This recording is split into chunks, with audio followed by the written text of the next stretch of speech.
There had been wild dogs on the island of the Blue Dolphins as long as I remember. But after the Aleuts had slain most of the men of our tribe and their dogs had left to join the others, the pack became much bolder. It spent the nights running through the village and during the day was never far off. It was then that we made plans to get rid of them, but the ship came and everyone left Galisat.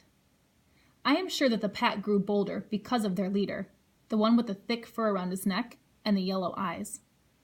I had never seen this dog before the Aleuts came, and no one else had, so he must have come with them and been left behind when they sailed away.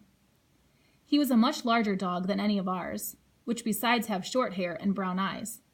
I was sure that he was an Aleut dog. Already I had killed 5 of the pack, but there were many left, more than in the beginning, for some had been born in the meantime. The young dogs were even wilder than the old ones. I first went to the hill near the cave when the pack was away and collected armloads of brush which I placed near the mouth of their lair. Then I waited until the pack was in the cave.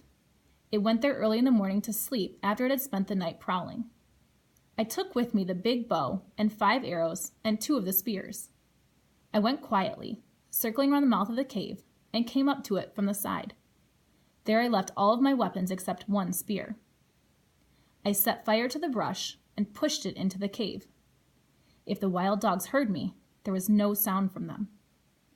Nearby was a ledge of rock which I climbed, taking my weapons with me. The fire burned high. Some of the smoke trailed out over the hill, but much of it stayed in the cave. Soon the pack would have to leave. I did not hope to kill more than 5 of them, because I had only that many arrows. But if the leader was one of the 5, I would be satisfied. It might be wiser if I waited and saved all of my arrows for him, and this I decided to do. None of the dogs appeared before the fire died. Then 3 ran out and away. 7 more followed, and a long time afterwards a like number. There were many more still left in the cave. The leader came next. Unlike the others, he did not run away. He jumped over the ashes and stood at the mouth of the cave sniffing the air. I was so close to him that I could see his nose quivering, but he did not see me until I raised my bow. Fortunately, I did not frighten him. He stood facing me. His front legs spread as if he were ready to spring. His yellow eyes narrowed to slits. The arrow struck him in the chest. He turned away from me, took 1 step, and fell. I sent another arrow toward him, which went wide. At this time, 3 more dogs trotted out of the cave. I used the last of my arrows and killed 2 of them. Carrying both of the spears, I climbed down from the ledge and went through the brush to the place where the leader had fallen. He was not there. While I had been shooting at the other dogs, he had gone. He could not have gone far because of his wound, but though I looked everywhere, around the ledge where I had been standing and in front of the cave, I did not find him. I waited for a long time and then went inside the cave. It was deep, but I could see clearly. Far back in a corner was the half-eaten carcass of a fox. Beside it was a black dog with 4 gray pups. One of the pups came slowly toward me, a round ball of fur that I could have held in my hands. I wanted to hold it, but the mother leaped to her feet and bared her teeth. I raised my spear as I backed out of the cave, yet I did not use it. The wounded leader was not there.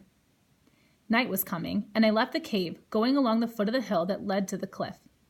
I had not gone far on this trail that the wild dogs used when I saw the broken shaft of an arrow.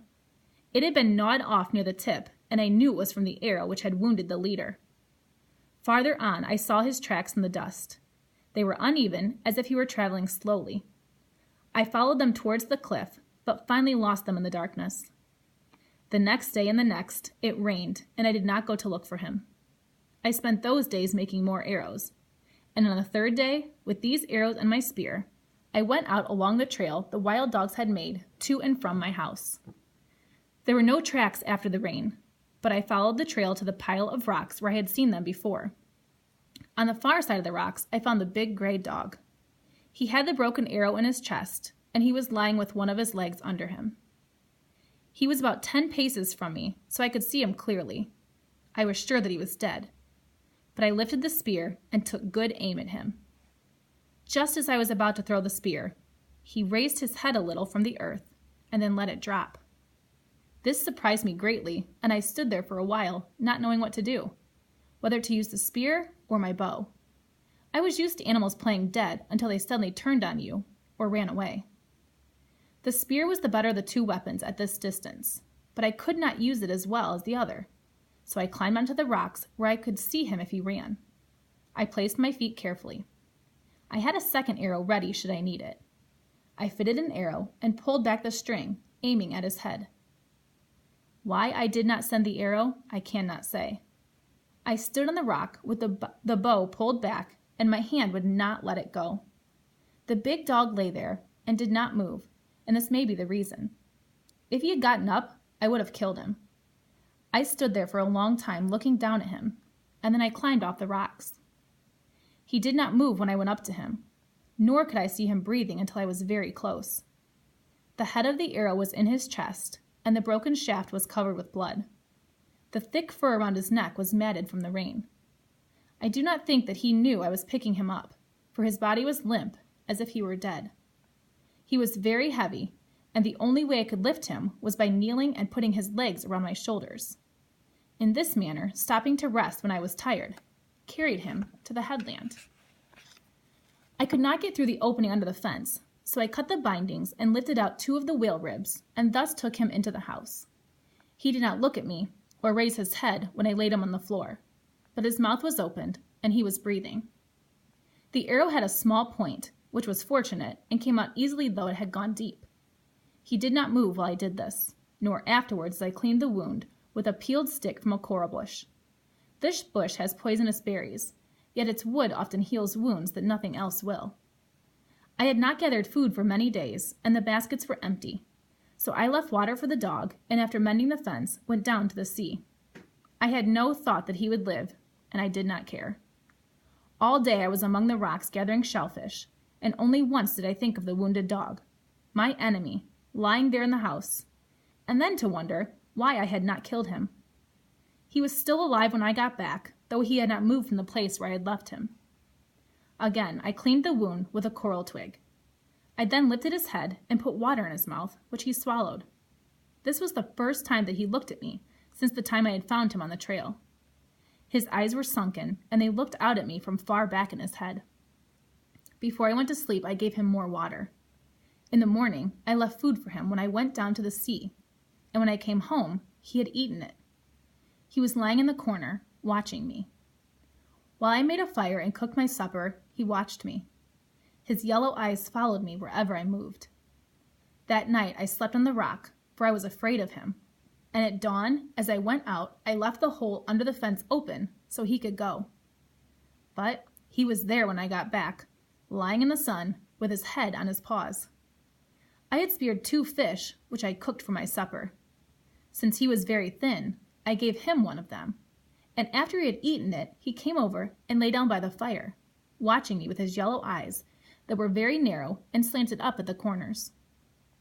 4 nights I slept on the rock, and every morning I left the hole under the fence open so he could leave. Each day I speared a fish for him, and when I got home, he was always at the fence waiting for it. He would not take the fish from me, so I had to put it on the ground. Once I held out my hand to him, but at this he backed away and showed his teeth. On the 4th day when I came back from the rocks early, he was not there at the fence waiting. A strange feeling came over me. Always before when I returned, I had hoped that he would be gone. But now, as I crawled under the fence, I did not feel the same. I called out, "Dog! Dog!" for I had no other name for him. I ran towards the house calling it. He was inside.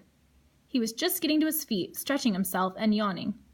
He looked first at the fish I carried, and then at me, and moved his tail. That night I stayed in the house. Before I fell asleep, I thought of a name for him, for I could not call him Dog. The name I thought of was Rantu, which means in our language, fox eyes.